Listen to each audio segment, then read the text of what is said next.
Hello, I'm Steve. Thanks for visiting the Patio Heat channel, where we provide visual concepts of infrared heating as well as tips for ideal patio comfort. Check out our patioheat.com website for sales and more information. Please tap that like button if you find this video useful, as it helps others find our channel. Now let's get heating. Alright, so here we have this residential application. You can see this is a screened-in room, and I believe this is in the Great Lakes region of the United States, so it's probably in a cold winter climate area. And you can see here we have a door that swings outwards, and then we have a couple of sliding doors that go left and right. We also have a couple of fans as well as some lighting up in the ceiling here. And I think this client might be interested in some flush mounts. However, I don't think flush mounts will work out well in this application, and I will explain why here in a minute. Also, if we looked at the overall dimensions here, we have basically a 29.5 by 11.5 foot and a 9-foot tall ceiling. Now there might be a beam that comes across this area here all the way from left here to the right over here. So that's something that we need to think about. But as you can see here, I've made these little circles here in different colors. One would represent a 6 foot, one would represent, the center circle here would represent a 5 foot, and then of course the inside edge here would be the 4 foot dimension or diameter dimension. So something to think about whether or not to have these fans here or not, or it might be even beneficial to move the fan in the center of the room. That's just a thought at this point, and I'll show you here in a minute why. Let me go ahead and turn off those dimensions. So there's basically two different options I have. They would like to have electrical unit or electric heaters in here. One thing I didn't mention here before too is that, you know, if the fan is higher, that might also be a benefit to the actual placement of heaters as well. So something else also to think about. You know, the heaters are 9.5 inches off the ceiling to the bottom of the heater roughly. So if this blade was that elevation, 9.5 inches, then some of these dimensions wouldn't play part in the actual placement of the heater. So all right, so let's go ahead and look at the options that we would possibly see. So this would be option 2 actually, and the reason it's option 2 is because we'd have to move these fans somehow in order to make this application work. Sorry about that. So here we have I have this basically at 18 inches off the wall, and then it's 6 inches off the ceiling, and then the 9.5 inches is the length from the top here to the bottom edge here. And the issue that we have with this is, number one, and these are 4,000 watt units, by the way. But the issue I have, number one, is the bottom clearance here. So we can't meet the bottom clearance with this fan blade here. And if I turned on those dimensions again, you can see even with a 4 foot diameter fan, that would be an issue. So, you know, if we could move that fan up higher, then it's possible that we don't place this on a I have this at a 25-degree angle pointed towards the center of the room. But if we didn't have the fan there, we can place it a little bit closer, possibly, maybe even 6 inches, and then have it pointed straight down or something of that nature. But this would be the best footprint of heat for this space. However, we're not meeting the clearances combustible. So I just want to show this more than make this as the optimum idea. But if the fans weren't there, this would be the optimum idea, is to have the heaters placed in this configuration. Again, I wanted just to touch bases on the fact that there might be a beam up here, and would that beam, you know, be a part of this issue here with the clearances here?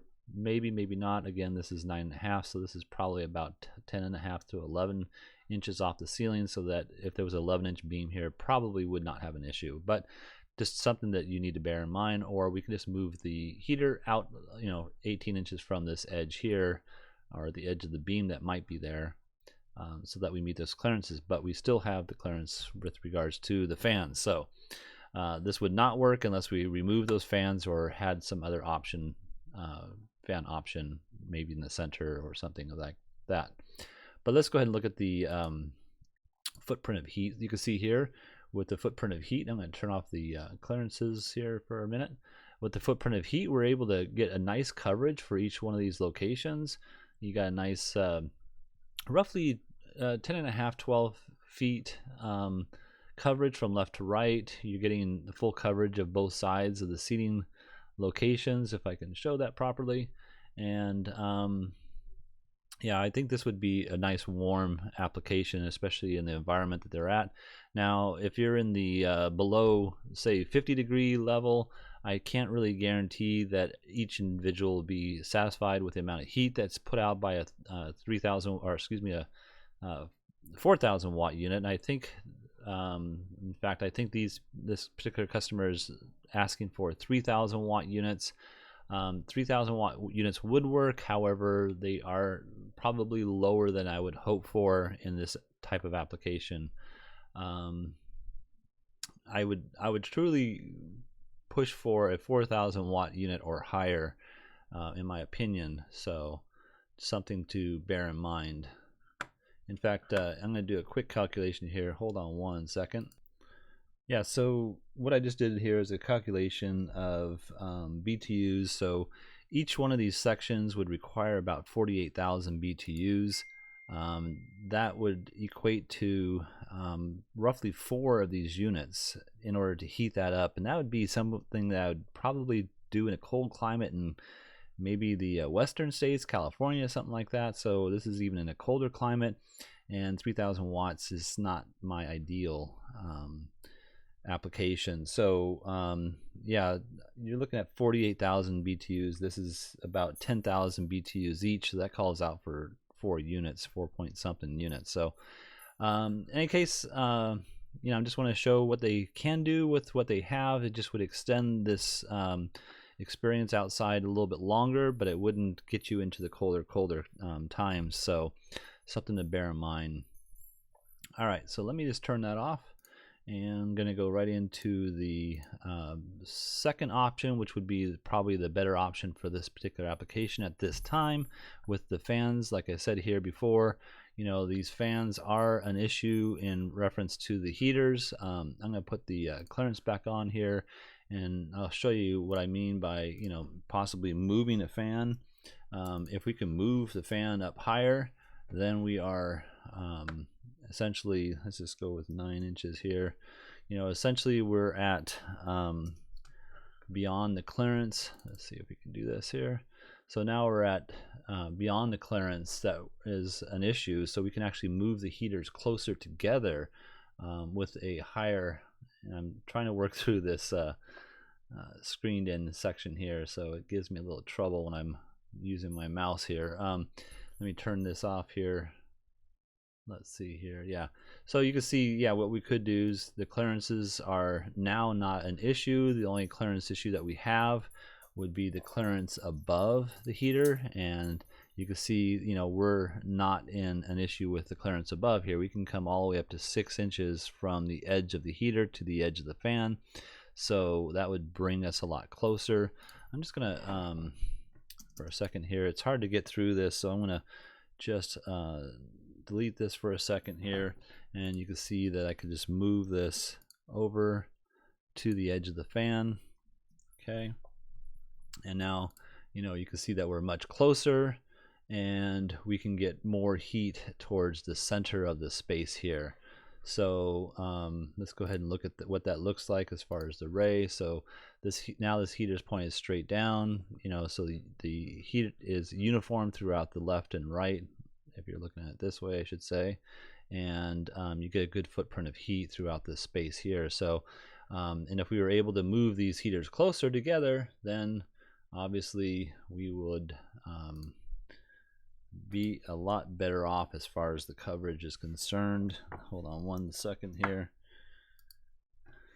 I'm just going to go with another 9 inches here, and that's approximately about the right amount of distance. We still have a couple of inches that we can move them in closer, but you can see here that we're getting a good overlapping in the center of the space here. Still not ideal, you know, I'm still not hitting where I really want to hit. I'd like to have it a little bit closer, but you know, with the fan there, we have to, you know, consider the combustible clearances. So but again, we'll look at this again, and you can see that our clearances are below the heater itself. So over here is the example of not having it that high, the fan itself, and you can see here we have to meet the clearances like this. So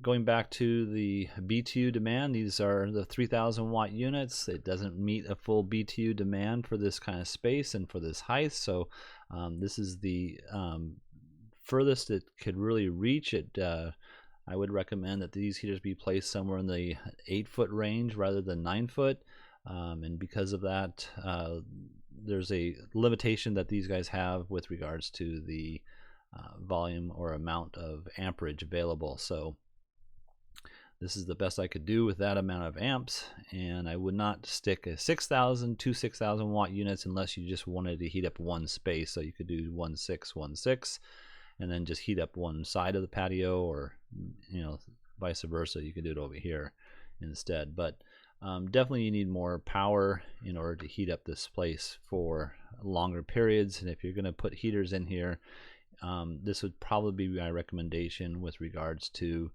the best placement if the fans are going to be there. So the other one that we did just a minute ago, you can see it really puts a lot of the heat right in the seating position. Something else to think about is this is an entry exit point. Maybe this heater does not even need to be there over here, so we can eliminate that one, and that might work out well for them too, and go with a 4,000 4,000 4,000, something of that nature if that's possible. I'm not quite sure, but all right, anyways, I hope this has helped. If you're looking for some assistance with your outdoor heating application and you would like us to review your plans, please send your information to designs@patioheat.com. I'm Steve, and again, please tap that like button. We don't advertise, we are not monetized, and therefore YouTube will not promote our channel unless we receive your appreciation, and we thank you very much for that.